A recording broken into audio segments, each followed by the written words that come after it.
खुशी से आज यीशु पैदा हुआ। झूमो नाचो खुशी से आज यीशु पैदा हुआ। झूमो नाचो खुशी से आज यीशु पैदा हुआ। झूमो नाचो खुशी से आज यीशु पैदा हुआ। यीशु पैदा हुआ। यीशु पैदा हुआ। यीशु पैदा हुआ।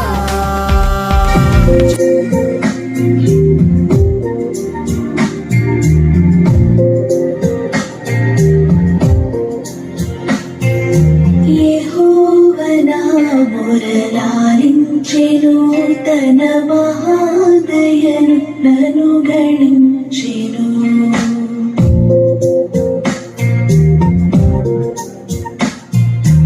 యెహోవనా మొరలాలించెను, తన മഹാദയను നന്നു ഗണിഞ്ചെന്നു. മൂന്നാം സൺഡേയിൽ ആണ് കൂട്ടായ്മ നടത്തപ്പെടുന്നത്.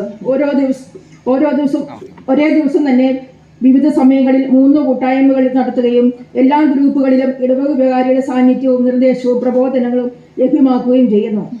ദൈവപുത്രനു വീതിയൊരുക്കുവ ശ്രാവക യോഹന്നാൻ വന്നു. ആയിരമായിരം ആലംബഹീനരെ ജ്ഞാനസ്നാനം ചെയ്യിച്ചു. ദൈവപുത്രന് വീതിയൊരുക്കുവാൻ സ്നാപക യോഹന്നാൻ വന്നു. ആ സ്നാപകന്റെ സ്വരം കേട്ടുണർന്നു യോർദാൻ നദിയുടെ തീരം. ആ സ്നാപകന്റെ സ്വരം കേട്ടുണർന്നു യോർദാൻ നദിയുടെ തീരം. ചക്രവാളം തൊട്ടു ചക്രവാളം വരെ ദുഃഖക്കൊടുങ്കാറ്റുയർന്നു. അന്ന് ദുഃഖക്കൊടുങ്കാറ്റുയർന്നു. ദൈവപുത്രനു വീതിയൊരുക്കുവാൻ ശ്രാവക യോഹന്നാൻ വന്നു. കൊച്ചുത്രേസ്യയുടെ മധ്യസ്ഥം ഉപേക്ഷിച്ചുകൊണ്ട് ഈ റിപ്പോർട്ട് ആരംഭിക്കട്ടെ. 2024 ജൂൺ 23-ാം തീയതി ഉച്ചകഴിഞ്ഞ് 3:30 ഷിജി മുത്തോലിക്കലിന്റെ ഭവനത്തിൽ വെച്ച് കൂട്ടായ്മ നടത്തുകയുണ്ടായി. അതിൽ കൂട്ടായ്മയെ 3 ഗ്രൂപ്പായി തിരിക്കുകയും ഒന്നാമത്തെ ഗ്രൂപ്പിന് സെന്റ് മേരീസ് എന്നും, രണ്ടാമത്തെ ഗ്രൂപ്പിന് സെന്റ് ജോസഫ് എന്നും, മൂന്നാമത്തെ ഗ്രൂപ്പിന് ലിറ്റിൽ ഫ്ലവർ എന്നും പേരിടുകയും ചെയ്തു. നിത്യവും കാത്തിടണേ, കൂടെ നടന്നിടണേ.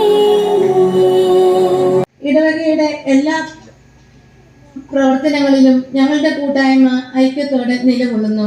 സന്തോഷത്തിന്റെയും ചൈതന്യത്തിൽ നാം ഒത്തുചേരുമ്പോൾ എല്ലാവർക്കും ക്രിസ്തുമസിന്റെയും പുതുവത്സരത്തിന്റെയും ആശംസകൾ നേർന്നുകൊണ്ട് ഇന്നത്തെ പരിപാടിയിലേക്ക് കടന്നു.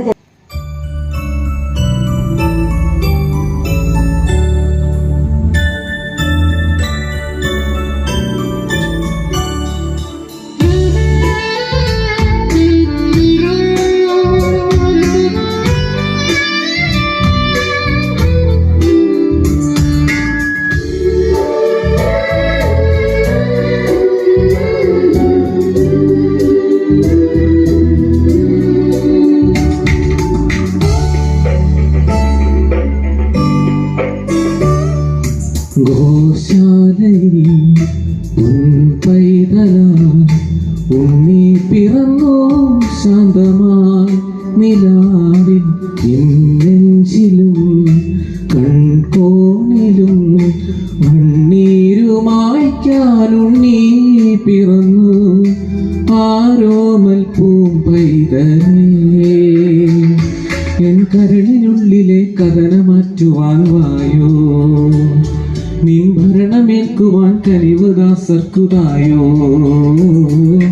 പൊൻപൈതല ഗോശാലയിൽ ഉണ്ണി പിറന്നു ശാന്തമായി നിലാവിൽ.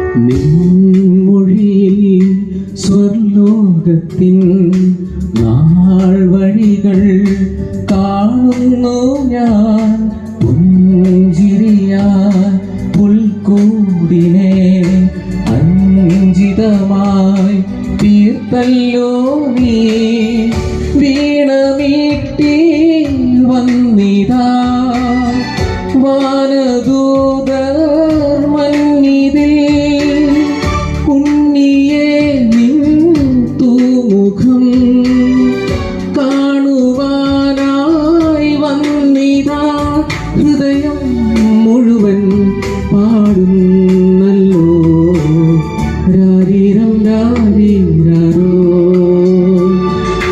ഗോശാലയിൽ പൊൻപൈതലായി ഉണ്ണി പിറന്നു ശാന്തമായി നിലാവിൽ.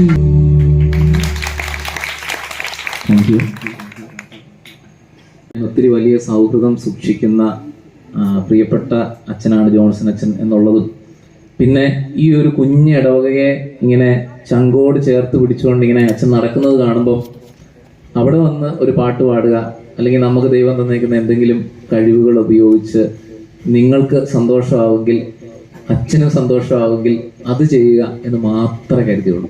അതിനപ്പുറത്തേക്കുള്ള ഒരു ഔദ്യോഗികതയും എൻ്റെ ഈ വരവിനോടനുബന്ധിച്ചില്ലാത്തത് കൊണ്ട് അനൗദ്യോഗികമായിട്ട് തന്നെ, വളരെ ഇൻഫോർമലായിട്ട് തന്നെ എൻ്റെ ചെറിയ 2 ചിന്തകൾ നിങ്ങളുമായിട്ട് പങ്കുവയ്ക്കാൻ മാത്രമേ ആഗ്രഹിക്കുന്നുള്ളൂ. അച്ഛനോട് പറഞ്ഞ ഒരു ക്രിസ്മസ് മെസ്സേജ് പ്രത്യേകിച്ച് പറയണം എന്നാണ് എനിക്ക് തോന്നുന്നത്. ഞാൻ ഈ ക്രിസ്മസിന് വായിച്ച 2 കഥകൾ നിങ്ങളോട് പറയാമെന്ന് വിചാരിച്ചു. ഒന്ന്, യുവാക്കൾക്കൊക്കെ ഏറെ പ്രിയങ്കരനായിട്ടുള്ള ജോസഫ് അന്നംകുട്ടി ജോസ് എന്ന് പറഞ്ഞിട്ടുള്ള ഒരു സെമിനാരി പഠിച്ച ആളാണ്. അദ്ദേഹം ഇപ്പൊ പുറത്തുപോയി ഒരു വലിയ മോട്ടിവേഷണൽ സ്പീക്കറൊക്കെ ആയിട്ട് ഇങ്ങനെ ഒത്തിരി സ്ഥലങ്ങളിൽ കോളേജുകളിലൊക്കെ സംസാരിക്കുന്ന, ചിലപ്പോൾ യങ്സ്റ്റേഴ്സിന് പുള്ളിയെ പറ്റി നന്നായിട്ട് അറിയായിരിക്കും. പുള്ളി കുറച്ച് പുസ്തകങ്ങളൊക്കെ എഴുതിയിട്ടുണ്ട്. നല്ലൊരു എഴുത്തുകാരനും നല്ല ഒരു മോട്ടിവേഷണൽ സ്പീക്കറും ഒക്കെയാണ്. അദ്ദേഹം കഴിഞ്ഞ വർഷം മനോരമ ആഴ്ച പതിപ്പിൽ എഴുതിയ ഒരു കഥയുണ്ട്. ആ കഥ എങ്ങനെയാണ്? അദ്ദേഹത്തിന്റെ വീടിനടുത്ത് ഫ്രാൻസിസ് എന്നും ആനി എന്നും പറയുന്ന ഒരു കുടുംബമുണ്ട്. ആ കുടുംബത്തില് എല്ലാ ദിവസവും അല്ലെങ്കിൽ എല്ലാ വർഷവും ക്രിസ്മസിന്റെ 1-ാം ദിവസം, അതായത് ഡിസംബർ 1-ാം തീയതി അവര് നക്ഷത്രങ്ങളൊക്കെ ഇട്ട് പുൽക്കൂടൊക്കെ ഒരുക്കി ആ മുറ്റത്തുള്ള മുഴുവൻ മരങ്ങളും അലങ്കരിച്ച് ചെടികളിലൊക്കെ മാലബൾബൊക്കെ ഇട്ട് ഇങ്ങനെ അലങ്കരിക്കും. ക്രിസ്മസ് കരോള് വരുമ്പോഴൊക്കെ വരുന്ന കരോളുകാർക്ക് മുഴുവനും ആ വീട്ടിൽ വന്നാൽ അവര് സ്വയം ഉണ്ടാക്കിയ കേക്കും വൈനും കൊടുക്കും. പിന്നെ ഒത്തിരി പടക്കം പൊട്ടിക്കും. അപ്പോൾ ഈ ക്രിസ്മസ് വന്നു എന്ന് ഈ കഥാകാരൻ പറയാണ്. എപ്പോഴും പുള്ളി അറിയുന്നത് ഈ ഡിസംബർ 1-ാം തീയതി ഈ ഫ്രാൻസിസ് ചേട്ടന്റെയും ആനി ചേച്ചിയുടെയും വീട്ടില് ഈ പരിപാടികൾ തുടങ്ങുമ്പോഴാണ്. എന്നിട്ട് കഥാകാരൻ ഇങ്ങനെ കുറിച്ചു വയ്ക്കുകയാണ്, കഴിഞ്ഞതിന് മുമ്പത്തെ വർഷം ഈ ഫ്രാൻസിസ് ചേട്ടൻ മരിച്ചു. അതിന്റെ പിറ്റേ വർഷം ആനി ചേച്ചി മരിച്ചു. ഇപ്പോഴ് ഡിസംബർ 1 ഇടയ്ക്ക് ഇങ്ങനെ ആ വഴിയിലൂടെ നടന്നു പോകുമ്പം പുള്ളി ഇങ്ങനെ ആ വീട്ടിലോട്ട് നോക്കും. ആ വീട്ടില് നക്ഷത്രങ്ങളില്ല, വർണ്ണ വെളിച്ചങ്ങളില്ല, അവിടുത്തെ ചെടികളൊന്നും അലങ്കരിക്കപ്പെട്ടിട്ടില്ല, അവിടെ പുൽക്കൂട് ഒരുക്കിയിട്ടില്ല. വഴിയെ പോകുന്നവർക്ക് അവർ സന്തോഷത്തോടെ കേക്കും വൈനൊന്നും വിളിച്ചു കൊടുക്കാറില്ല. ഇങ്ങനെയൊന്നുമില്ല. അതിങ്ങനെ ഒരു നിശബ്ദമായിട്ടുള്ള ഒരു വീട്, ഒരു പ്രേതാലയം പോലെ ഇങ്ങനെ വെട്ടവും വെളിച്ചവും ഒന്നും ഇല്ലാതെ ആ വീട് ഇങ്ങനെ കിടക്കുകയാണ്. ഇങ്ങനെ പറഞ്ഞിട്ട് ആ കഥാകാരൻ ചോദിക്കുന്നൊരു ചോദ്യമുണ്ട്. അതാണ് എനിക്ക് നിങ്ങൾക്കും പറയാനായിട്ടുള്ളത്. ഞാനിത് പറയുന്നത് 3 സമ്മാനങ്ങളെ പറ്റി. ആദ്യത്തെ സമ്മാനത്തെ പറ്റിയാണ് ഈ കഥാകാരൻ ചോദിക്കുന്നത്. നമ്മളെ കൊണ്ട് മനുഷ്യർക്ക് ക്രിസ്മസിന്റെ ഒരു ഓർമ്മയെങ്കിലും കൊടുക്കാൻ പറ്റിയിട്ടുണ്ടോ? സ്നേഹമുള്ളവരെ, എനിക്ക് നിങ്ങളോടുള്ളൊരു ചോദ്യമാണ്. നിങ്ങളുടെ വീട് കണ്ടാൽ ക്രിസ്മസ് ആയി എന്ന് എത്ര പേര് പറയും? നിങ്ങളുടെ പ്രവൃത്തി കണ്ടാൽ ക്രിസ്മസ് ആയി എന്ന് എത്ര പേര് പറയും? നിങ്ങൾ ചെയ്യുന്ന സ്പെഷ്യൽ ആയിട്ടുള്ള എന്തെങ്കിലും കാര്യങ്ങൾ കൊണ്ട് ക്രിസ്മസ് ആയി എന്നുള്ള ഒരു ഫീല് ആർക്കെങ്കിലും കൊടുക്കാൻ പറ്റുന്നുണ്ടോ? ഈ കഥാകാരനായിട്ടുള്ള ചെറുപ്പക്കാരൻ ഈ വീടിനെ പറ്റി എഴുതി വെച്ചതുപോലെ, ഞങ്ങളുടെ നാട്ടിൽ ക്രിസ്മസ് വന്നു എന്ന് ഞാൻ ആ വീട് കണ്ടിട്ടാണ് അറിയുന്നതെന്ന് പറഞ്ഞ പോലെ, മറ്റുള്ളവർക്ക് നല്ല ഓർമ്മ കൊടുക്കുക എന്ന് പറയുന്നത് ക്രിസ്മസിന് നമുക്ക് കൊടുക്കാൻ പറ്റുന്ന ഒരു സമ്മാനമാണ്. അപ്പോഴും ആ നക്ഷത്ര വെളിച്ചം എന്റെ ഹൃദയത്തിൽ നിന്ന് മാഞ്ഞു പോയിരുന്നില്ല എന്നാണ് ആ കഥയുടെ ടൈറ്റിൽ. ഇങ്ങനെയാണ്. കഥയല്ല, അതൊരു സംഭവ കഥ എന്ന് വേണമെങ്കിൽ പറയാം. ഈ കഥാകാരന്റെ ചെറുപ്പത്തിൽ ഭയങ്കര കഷ്ടപ്പാടുള്ള സമയത്ത് ഈ കഥാകാരൻ ജനിച്ചു വളർന്നാണ്. പണ്ടുകാലത്ത് വലിയ സമ്പത്തും കഴിക്കാൻ പോലും ഒന്നും ഇല്ലാത്തൊരു സമയത്ത് ഈ കഥാകാരനായിട്ടുള്ള മനുഷ്യന്റെ ചെറുപ്പകാലത്ത് നടന്ന ഒരു അനുഭവമാണ് അദ്ദേഹം എഴുതി വെച്ചേക്കുന്നത്. അപ്പോഴാ അദ്ദേഹം എഴുതിയിരിക്കുന്നത് എങ്ങനെയാണ്, ഒരു വീട്ടില്, അതായത് ഇദ്ദേഹത്തിന്റെ വീട്ടില് അപ്പൻ ക്രിസ്മസിന്റെ അന്ന്, അതായത് തലേന്ന് 24-ാം തീയതി അപ്പനിങ്ങനെ വീട്ടിലുണ്ട്. അപ്പനിങ്ങനെ നിരാശനായിട്ട് വീട്ടിലിരിക്കുകയാണ്. ഇവരുടെ വീട്ടില് നക്ഷത്രം തൂക്കിയിട്ടില്ല, അന്ന് വൈകിട്ട് വേവിക്കാനുള്ള പിറ്റേ ദിവസം നോമ്പ് വീട്ടാനായിട്ട് ഇറച്ചി മേടിച്ചിട്ടില്ല, ക്രിസ്മസുമായിട്ട് പണ്ടപ്പോൾ ഒന്നും ചെയ്തിട്ടില്ല, പടക്കം മേടിച്ചിട്ടില്ല. അവസാനം കലിമൂത്തപ്പം ഭാര്യ, അതായത് ഈ കഥാകാരന്റെ അമ്മ ഈ കെട്ടിയവനോട് പറഞ്ഞു, നിങ്ങൾ എന്തൊരു മനുഷ്യനാണ്, നിങ്ങളെ കൊണ്ട് എന്നാത്തിന് കൊള്ളാം, നിങ്ങൾ അപ്പുറത്തെ വീട്ടിലോടൊക്കെ നോക്കിയേ, അവിടെ നിറച്ചും നക്ഷത്രങ്ങൾ ഇട്ടേക്കുന്നു, അവിടെയുള്ള പിള്ളേർ പടക്കം പൊട്ടിക്കുന്നു, ഇവിടെ 3-4 കുഞ്ഞു പിള്ളേരുണ്ടല്ലോ, അവർക്ക് പടക്കത്തിന്റെ ഒരു തരിയെങ്കിലും നിങ്ങൾ മേടിച്ചു കൊടുത്തോ, ഒന്നും വേണ്ട, ഒരു നക്ഷത്രമെങ്കിലും ഇടാനായിട്ടുള്ള കഴിവ് നിങ്ങളെ കൊണ്ടുണ്ടോ, എല്ലാ വീട്ടിലും അപ്പുറത്ത് ഇറച്ചി വേവിക്കുന്നു, ഇന്ന് വൈകിട്ട് എന്നാ കഴിക്കാനാണ് ജീവിക്കുന്നത്, നിങ്ങൾ എന്തിനാണ് ഇങ്ങനെ ഒരു കെട്ടിയവനായിട്ട് ജീവിച്ചിരിക്കുന്നതെന്ന് ചോദിച്ചു. മക്കളും പറഞ്ഞു, അപ്പ ഒരു സ്റ്റാറെങ്കിലും ഞങ്ങൾക്ക് മേടിച്ചതാ, അപ്പ കുറച്ച് പടക്കെങ്കിലും ഞങ്ങൾക്ക് മേടിച്ചതാ. ഈ മനുഷ്യൻ തന്റെ പോക്കറ്റിലേക്ക് നോക്കി, പോക്കറ്റിലൊന്നും ഇല്ല, കാലിയാണ്. അവസാനം ഭാര്യയുടെ മക്കളുടെയും ഇങ്ങനെ സംസാരം കേട്ടിട്ട് മടുത്തിട്ട് ആ മനുഷ്യൻ ചാടി എഴുന്നേറ്റ് പറഞ്ഞു, ഞാൻ ഇങ്ങനെ ഒരുത്തനായിട്ട് ജീവിച്ചിരിക്കുന്നതുകൊണ്ടാണല്ലോ നിങ്ങൾക്കൊക്കെ കുഴപ്പം, ഞാനത് തീർത്തു തരാം എന്ന് പറഞ്ഞിട്ട് ദേഷ്യപ്പെട്ട് വീട്ടിൽ നിന്ന് ഇറങ്ങിപ്പോയി. 24-ാം തീയതിയാണ്.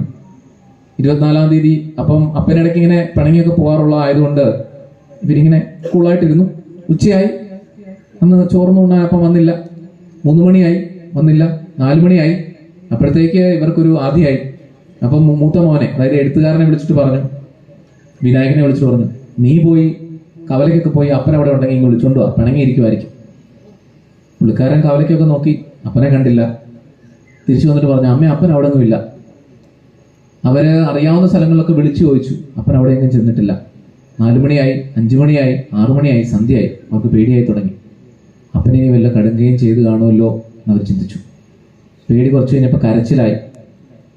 ഒന്നുകൂടെ മകൻ ഒരു മെഴുകുതിരിയും കത്തിച്ച് പിടിച്ച് ടൗണിലൊക്കെ പോയി നോക്കി, അവരുടെ ചെറിയ സിറ്റിയിലൊക്കെ പോയി നോക്കി. അപ്പൻ അവിടെയെങ്കിലും ഇല്ല. ആരും വന്നതായിട്ടും കണ്ടതായിട്ടും പറഞ്ഞില്ല.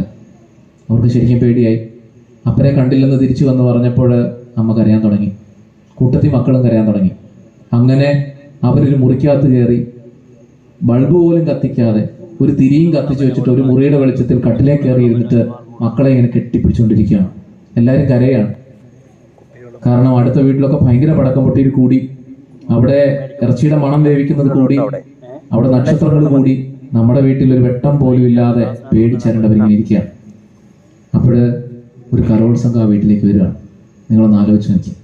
വലിയ സന്തോഷത്തോടുകൂടി ഒരു കരോൾ സംഘം ആ വീട്ടിലേക്ക് കയറി വരുന്നു. ആ വീട്ടിൽ അവരൊരു കട്ടിലിൻ്റെ പുറത്ത് കയറിയിരുന്ന അമ്മയും മക്കളുടെ കരച്ചിലോട് കരച്ചിലാണ്.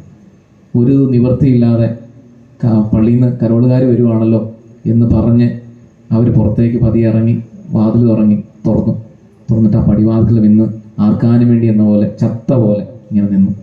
അവരുടെ കണ്ണിലൊരു പ്രകാശവും ഇല്ല, മുഖത്തൊരു പുഞ്ചിരിയില്ല, മക്കളുടെ പോലും. എല്ലാവർക്കും കരച്ചിലാണ്. കരഞ്ഞ് കലങ്ങിയ കണ്ണുകളുമായിട്ട് അവർ നിൽക്കുന്നു. അപ്പോൾ ആ എഴുത്തുകാരൻ ഇങ്ങനെ കുറിച്ച് വയ്ക്കുകയാണ്, ആ കരോൾ സംഘത്തിൻ്റെ ഏറ്റവും പുറകിൽ നിന്ന് എൻ്റെ അപ്പൻ ഒരു നക്ഷത്രമായിട്ട് വന്നു, ഞങ്ങളുടെ വീടിൻ്റെ മച്ചിൽ തൂക്കി, ആ നക്ഷത്രം കത്തിച്ചു. ആ വെളിച്ചം ഇന്നും എൻ്റെ ഹൃദയത്തിൽ നിന്ന് മാഞ്ഞു പോയിട്ടില്ല.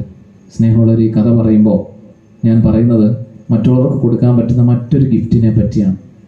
നമ്മൾ ഈ സമയത്ത് ഞാൻ പലപ്പോഴും കണ്ടിട്ടുണ്ട്, ചില പിള്ളേരൊക്കെ പറയും, അപ്പോൾ ഞങ്ങൾക്ക് ക്രിസ്മസിന് ഇത് കിട്ടിയേ പറ്റൂ, ഞങ്ങൾക്ക് ഒരു വെള്ള ചുരിദാർ കിട്ടിയേ പറ്റൂ, അപ്പൻ എവിടെ നിന്നാണെങ്കിലും കാശുണ്ടാക്കി ഇത് മേടിക്കണം. അല്ലെങ്കിൽ അമ്മയോട് പറയും, ഞങ്ങൾക്ക് ക്രിസ്മസ് ഇടാൻ പറ്റിയ ഇത് മേടിച്ചേ പറ്റൂ, അല്ലെങ്കിൽ ആ സാധനം മേടിച്ചേ പറ്റൂ, ഈ ബൾബ് മേടിച്ചേ പറ്റൂ, ഈ പുൽക്കൂട് മേടിച്ചേ പറ്റൂ, അതും ഇതും ഒക്കെ മേടിച്ചേ പറ്റൂ, ഞങ്ങൾക്കും ആ വീട്ടുകാരെ പോലെ ഇങ്ങനെ ആകണം. എനിക്ക് പലപ്പോഴും തോന്നിയിട്ടുണ്ട്, സ്വന്തം വീടിനെയും സാഹചര്യങ്ങളെയും മനസ്സിലാക്കിയിട്ട് ചിലപ്പോൾ സാരമില്ലപ്പാ, ഇതില്ലെങ്കിലും കുഴപ്പമില്ല എന്ന് പറയാൻ പറ്റുന്ന ഒരു സമ്മാനമുണ്ട്. അത് നമുക്ക് നമ്മുടെ വീട്ടുകാർക്കും പ്രിയപ്പെട്ടവർക്കും കൊടുക്കാൻ പറ്റുന്ന മറ്റൊരു സമ്മാനമാണ്. ഇനി മൂന്നാമതൊരു സമ്മാനത്തെ പറ്റി കൂടി പറയാം. അത് സാന്താക്ലോസുമായിട്ട് ബന്ധപ്പെട്ടതാണ്. സാന്താക്ലോസിനെ പറ്റി എല്ലാവരും പറയുന്ന ഒരു കഥയുണ്ട്. സാന്താക്ലോസ് ഇങ്ങനെ വലിയ ബാഗൊക്കെ ഇങ്ങനെ പുറത്തിങ്ങനെ ഇട്ടുകൊണ്ട് വന്നിട്ട്, ചുമല ഒരു ഭാണ്ഡമൊക്കെ ഇട്ടുകൊണ്ട് വന്നിട്ട് ഇഷ്ടംപോലെ സമ്മാനങ്ങൾ ഇങ്ങനെ എടുത്ത് ഓരോരുത്തർക്കും കൊടുക്കും. സത്യത്തിൽ സാന്താക്ലോസിനെ പറ്റിയുള്ള ഒരു ചിന്ത അങ്ങനെയല്ല. ഈ സാന്താക്ലോസിന്റെ ഈ സമ്മാനം കൊടുക്കുക എന്ന് പറയുന്ന ചിന്ത തന്നെ ഉണ്ടാകുന്നത് എങ്ങനെയാണെന്ന് നിങ്ങൾക്കറിയാം. അത് അദൃശ്യമായ സമ്മാനങ്ങൾ കൊടുക്കുന്ന ആളാണ് സാന്താക്ലോസ്. അതെങ്ങനെയാന്ന് ചോദിച്ചു കഴിഞ്ഞാൽ, പണ്ട് കാലത്ത് ഒരു വീട്ടിൽ തൻ്റെ മക്കൾ ഒക്കെ ആഗ്രഹിക്കുന്ന, അല്ലെങ്കിൽ ഭാര്യ ആഗ്രഹിക്കുന്ന, ഭർത്താവ് ആഗ്രഹിക്കുന്ന, കുഞ്ഞുങ്ങൾ ആഗ്രഹിക്കുന്ന ഏറ്റവും പ്രധാനപ്പെട്ട സമ്മാനം അറിയുന്നത് ആർക്കാ? ആ വീട്ടിലുള്ളവർക്ക് അല്ലേ? മകള് കുറെ നാളായിട്ട് പറഞ്ഞുകൊണ്ടിരിക്കുന്ന ഒരു ആഗ്രഹം ഉണ്ടെന്ന് അറിയുന്നത് അമ്മയ്ക്കോ അപ്പനോ അല്ലെ? അല്ലെങ്കിൽ എൻ്റെ അമ്മയ്ക്കോ അപ്പനോ ഇങ്ങനെ ഒരു ആഗ്രഹം ഉണ്ടെന്ന് അറിയാവുന്ന ആ വീട്ടിലെ മക്കൾക്കോ മറ്റുള്ളവർക്കോ അല്ലെ? അത് നിങ്ങൾക്കറിയാം. അങ്ങനെയെങ്കിൽ ഈ ക്രിസ്മസിന്റെ തലേന്ന് ഈ മക്കളൊക്കെ ഉറങ്ങിക്കഴിയുമ്പം അപ്പനും അമ്മയും സ്വരുക്കൂട്ടി വെച്ചിരിക്കുന്ന കുറച്ച് പൈസ എടുത്ത് മകനോ മകൾക്കോ ഇഷ്ടപ്പെട്ട ഏറ്റവും ഇഷ്ടമുള്ള ഗിഫ്റ്റ് മേടിച്ചിട്ട് അവന്റെ കട്ടിലിനരികെ കൊണ്ടുവയ്ക്കും. എന്നിട്ട് അവൻ രാവിലെ എഴുന്നേറ്റ് നോക്കുമ്പോൾ അവൻ ഇത്രയും നാള് സ്വപ്നം ആരും അറിയാതെ ആവശ്യക്കാരന് ആവശ്യമുള്ളത് ചെയ്തു കൊടുക്കുന്ന മറ്റൊരു ക്രിസ്മസ് ഗിഫ്റ്റ്. ഈ 3 ഗിഫ്റ്റുകൾ കൊടുക്കാൻ നിങ്ങൾക്ക് ക്രിസ്മസ് കഴിഞ്ഞെങ്കിലും അവസരമുണ്ട്. പ്രിയപ്പെട്ട ജോൺസൺ അച്ഛനോട് ചേർന്ന് ഇവിടെ അത്ഭുതങ്ങൾ സൃഷ്ടിക്കാൻ നിങ്ങൾക്ക് കഴിയട്ടെ. നിങ്ങളുടെ ഇടവക ഉത്തരോത്തരം അറിയപ്പെടുന്ന ഇടവകയായിട്ട് മാറട്ടെ. ഞാൻ നിങ്ങളുടെ എല്ലാ സ്റ്റാറ്റസും കാണുന്ന ഒരു അച്ഛനാണ്. ഞാൻ ഇടയ്ക്കിടയ്ക്ക് പറയാറുണ്ട്, ഇനി കണ്ടില്ലെങ്കിൽ അച്ഛൻ എന്നെ വിളിച്ച് ചോദിക്കും, ഇന്ന് എൻ്റെ സ്റ്റാറ്റസ് കണ്ടോ എന്ന് ചോദിക്കാറുണ്ട്. അപ്പം ഞാൻ പറഞ്ഞു, ഞാൻ അത് ഓൾറെഡി കണ്ടതാ.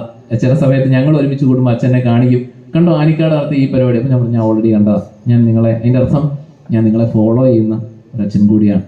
പ്രിയപ്പെട്ട ജോൺസൺ അച്ഛനോട് ഹൃദയം കൊണ്ട് എനിക്ക് അത്രയും അടുപ്പമുണ്ട്. പ്രിയപ്പെട്ട അച്ഛന് പൗരോഹിത്യത്തിൻ്റെ 10ാം വർഷത്തിൻ്റെ ആശംസകൾ ഈ അവസരത്തിൽ നേരുകയാണ്. എൻ്റെയും പൗരോഹിത്യ വാർഷികമാണ് നാളെ. അപ്പം നിങ്ങൾ എനിക്ക് വേണ്ടി കൂടെ പ്രാർത്ഥിക്കണം.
കൂട്ടായ്മയുടെ 2024 വാർഷിക റിപ്പോർട്ട്.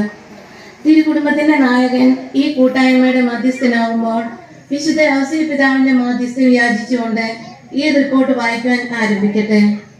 ഇടവകയുടെ പ്രവർത്തനങ്ങൾ ശക്തമാക്കുന്നത് കൂട്ടായ്മകളാണ്. 11 കുടുംബങ്ങളുമായി ഇടവകയുടെ എല്ലാ പ്രവർത്തനങ്ങളിലും ഞങ്ങളുടെ കൂട്ടായ്മ ഐക്യത്തോടെ നിലകൊള്ളുന്നു. 23/6/2024 ശ്രീ ഷിജി മുത്തോലിക്കലിന്റെ ഭവനത്തിലെ വെച്ച് ഇടവാങ്ങിയിൽ സുബിനും നേതൃത്വം വഹിക്കുന്നു. നേട്ടങ്ങൾ: ഓണാഘോഷ പരിപാടിയിൽ വടംവലി, ലെമൺ റേസ് എന്നിവയിൽ 1ാം സ്ഥാനം നേടിയത് സെന്റ് ജോസഫ് കൂട്ടായ്മയാണ്. സൺഡേ സ്കൂൾ ഫൊറോന മത്സരത്തിൽ കൂടുതൽ പോയിന്റ്സ് നേടിയത് സെന്റ് ജോസഫ് കൂട്ടായ്മയിൽ നിന്നുള്ള കുട്ടികളാണ്.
നീ ഭരമേറ്റ വിശിഷ്ടസ്ഥാനം എത്ര സമുന്നതമിന്നു പുരോഹിത നീ ഭരമേറ്റ വിശിഷ്ടസ്ഥാനം അഗ്നിമയന്മാർ ദിവ്യാരൂപികൾ.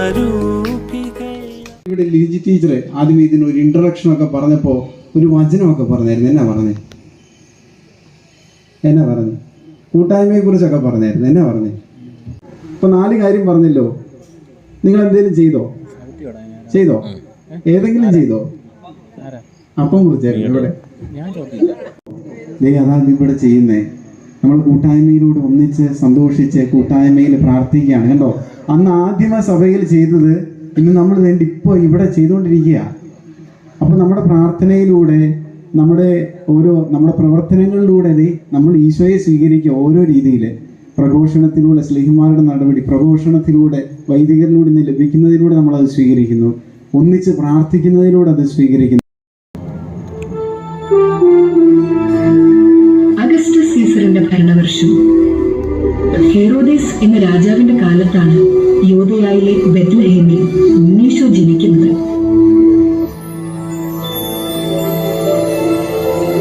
അതായത് വിവാഹത്തിന് മുൻപ്. ഗബ്രിയേൽ മാലാഖ പ്രത്യക്ഷപ്പെട്ട് ഇങ്ങനെ പറഞ്ഞു: കൃപ നിറഞ്ഞവളെ സ്വസ്തി, കർത്താവ് നിന്നോടുകൂടെ, ദൈവസന്നിധിയിൽ നീ കൃപ കണ്ടെത്തിയിരിക്കുന്നു. യേശു എന്ന് പേരിടണം. അതെങ്ങനെ സംഭവിക്കും? ഞാൻ പുരുഷനെ അറിയുന്നില്ലല്ലോ. പരിശുദ്ധാത്മാവ് നിന്റെ മേൽ വരും. അത്യുന്നതന്റെ ശക്തി നിന്റെ മേൽ ആവസിക്കും. ആകയാൽ ജനിക്കാൻ പോകുന്ന ശിശു പരിശുദ്ധൻ, ദൈവപുത്രൻ എന്ന് വിളിക്കപ്പെടും. ഇതാ, നിന്റെ ചാർച്ചക്കാരി വൃദ്ധയായ എലിസബത്തും ഗർഭം ധരിച്ചിരിക്കുന്നു. വന്ധ്യയെന്ന് പറഞ്ഞിരുന്ന അവൾക്ക് ഇത് 6-ാം മാസമാണ്. ദൈവത്തിന് ഒന്നും അസാധ്യമല്ല. ഇതാ കർത്താവിന്റെ ദാസി, നിന്റെ വാക്ക് എന്നിൽ നിറവേറട്ടെ.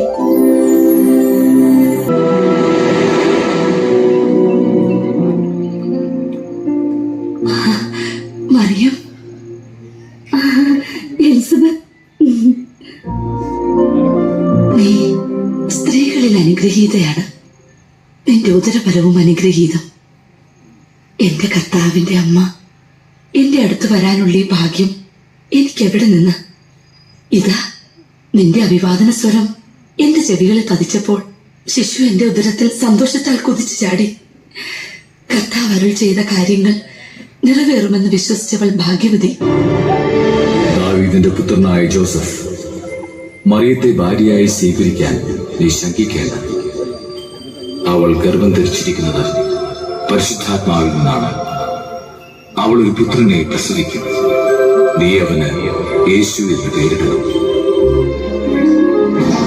അങ്ങനെ ഏതാനും നാളുകൾക്ക് ശേഷം നസ്രത്തിൽ നിന്നും യൂദയായിലെ ബെത്ലഹേമിലേക്ക് അവർ ഒരു യാത്ര നടത്തി. അഗസ്റ്റസ് സീസറിന്റെ കൽപ്പന പ്രകാരം ജനസംഖ്യയിൽ പേര് ചേർക്കാൻ.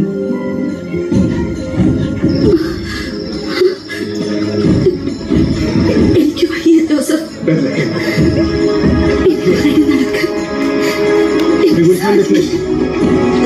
ആ യാത്രയിൽ മാതാവിന് പ്രസവ സമയമായി.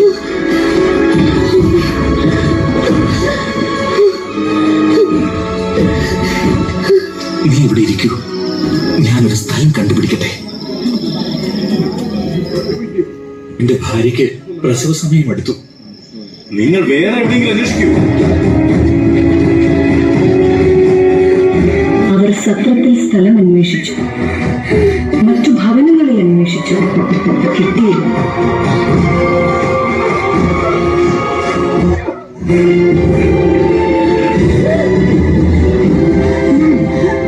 അവസാനം അവരൊരു പുൽത്തൊഴുത്തിലെത്തി.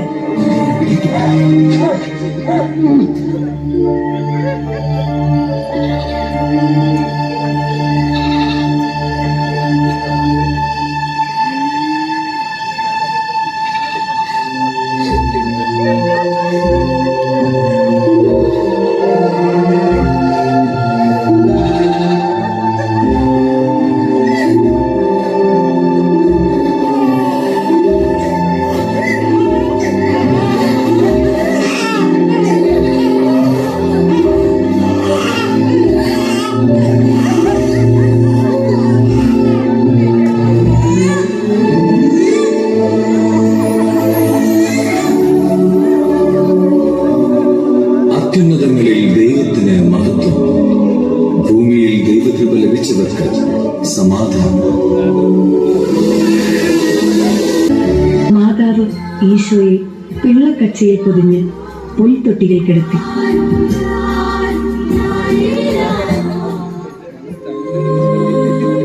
ആ പ്രദേശത്തെ വയലുകളിൽ ആടുകളെ രാത്രി കാത്തുകൊണ്ടിരുന്ന ഇടയന്മാരുണ്ടായിരുന്നു. സ്വർഗീയ സൈന്യത്തിന്റെ ഒരു വ്യൂഹം പ്രത്യക്ഷപ്പെട്ട് പറഞ്ഞു,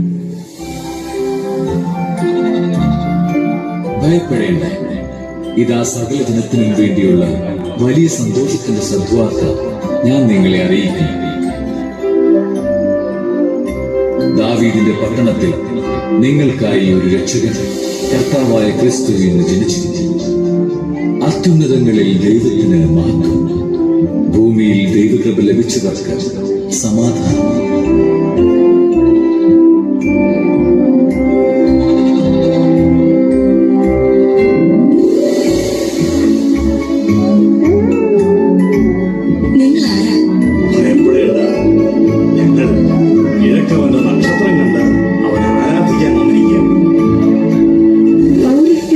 നിന്ന് വന്ന 3 രാജാക്കന്മാർ.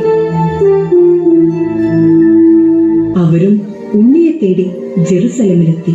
കിഴക്ക് അവർ കണ്ട ആ നക്ഷത്രം, അത് അവർക്ക് മുന്നേ നീങ്ങിക്കൊണ്ടിരുന്നു. അവർ കുമ്പിട്ട് ആരാധിക്കുകയും പൊന്ന്, നീറം, കുന്തിരിക്കം എന്നിവ കാഴ്ചയർപ്പിക്കുകയും ചെയ്തു. ദയവായി ഞങ്ങളുടെ കാഴ്ചദ്രവ്യങ്ങൾ സ്വീകരിച്ചാൽ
പാടില്ല നമ്മെ നമ്മൾ പാടെ മറന്നൊന്നും ചെയ്തുകൂടാ.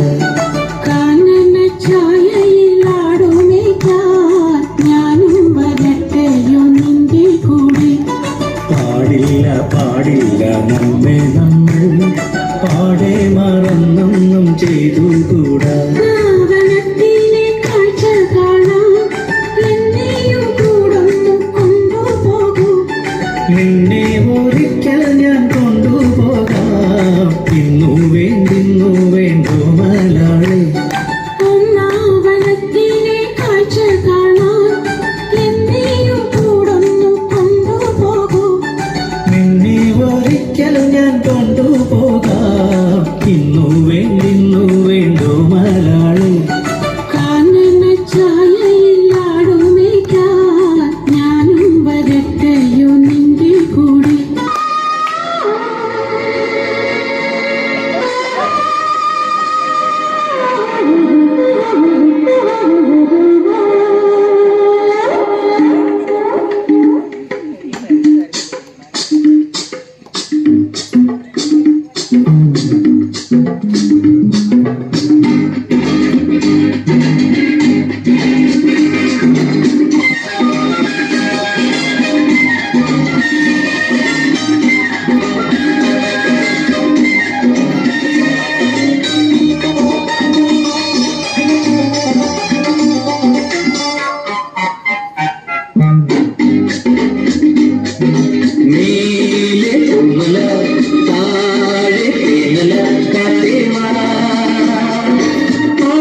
മന്ദാസം പെയ്യും മധുര മനോഹര ഗാനം.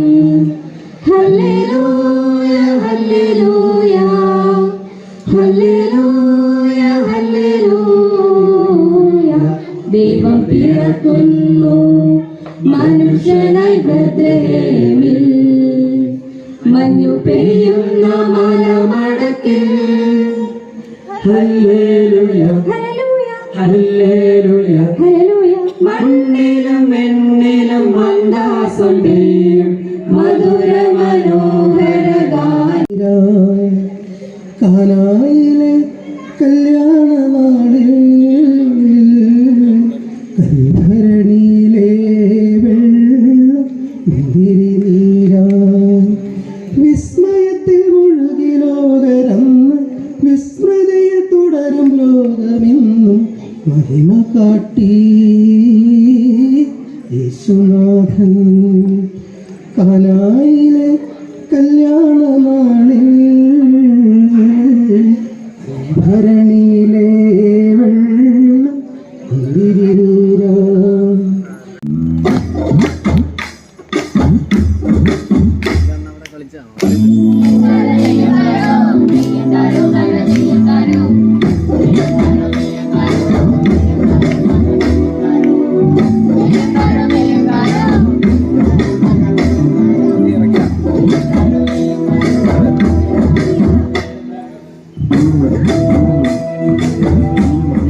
കേട്ടില്ലേ കൂട്ടരെ, കൊയ്ത്തുപാട്ടിന്റെ ഈരടി. വെറും കൊയ്ത്തുപാട്ടല്ല, ലോകമാവുന്ന വയലിൽ വചനത്തിന്റെ വിത്ത് വെച്ച മിശിഹായുടെ കൊയ്ത്ത്. അന്തിവിട്ട് കളകളെല്ലാം ഇരുതിയിൽ അമരുമ്പോൾ കതിരുകളുടെ കൂട്ടത്തിൽ വിശുദ്ധരോടൊപ്പം എണ്ണപ്പെടണമെങ്കിൽ 100 മേനി ഇരവ് നൽകണം. എന്താ പറഞ്ഞത്? വിതക്കാനുമെന്നോ? തെറ്റിപ്പോയല്ലോ. വയലും വിതയും ഒക്കെ ഉണ്ടെങ്കിലും ഇത് വിതക്കാരുടെ ഉപമയല്ല, കളകളുടെ ഉപമയുമല്ല. പിന്നെയോ വിശുദ്ധ ലൂക്കായുടെ സുവിശേഷത്തിൽ നിന്ന് ചെയ്തെടുത്ത മനോഹരമായ ഒരു കുടുംബത്തിന്റെ ഉപമ. എങ്കിൽ ആരംഭിക്കട്ടെ. വയലോരത്തൊരു വീട്. അതെ, വയലോരത്തൊരു വീട്.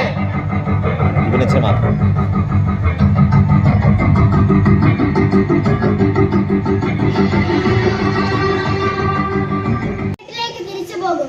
ഇനിയുള്ള കാലം ഒരു വേലക്കാരനായെങ്കിലും അവിടെ തന്നെ കഴിയണം. വിറ്റുതുലച്ച വയലിന് പകരം അപ്പന്റെ വയലിൽ വീർപ്പൊഴുക്കി ഞാൻ പ്രായശ്ചിത്തം ചെയ്യും.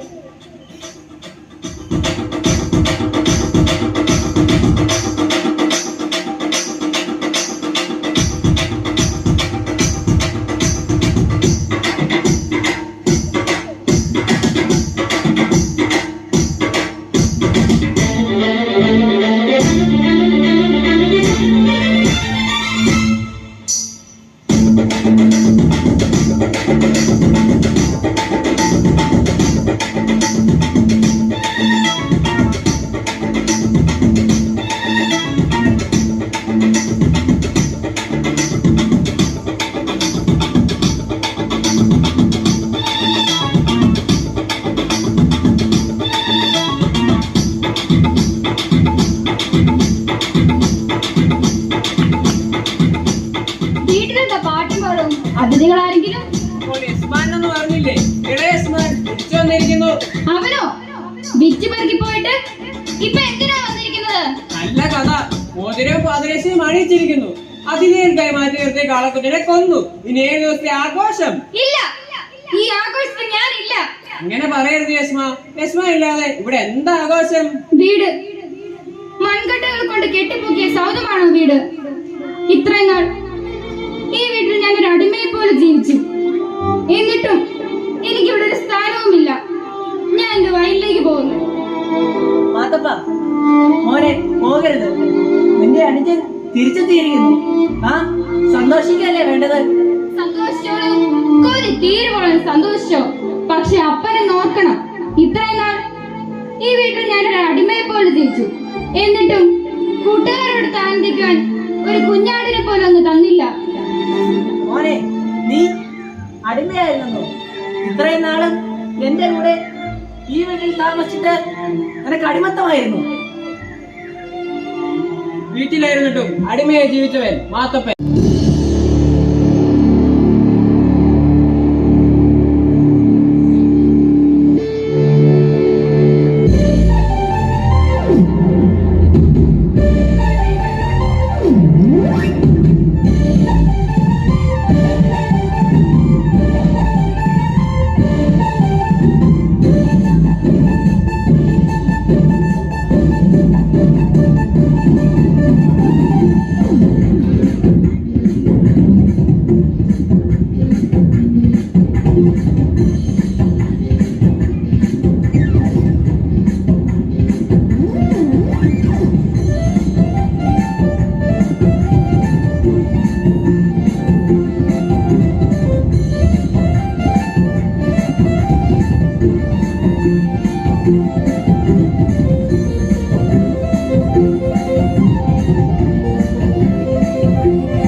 Manna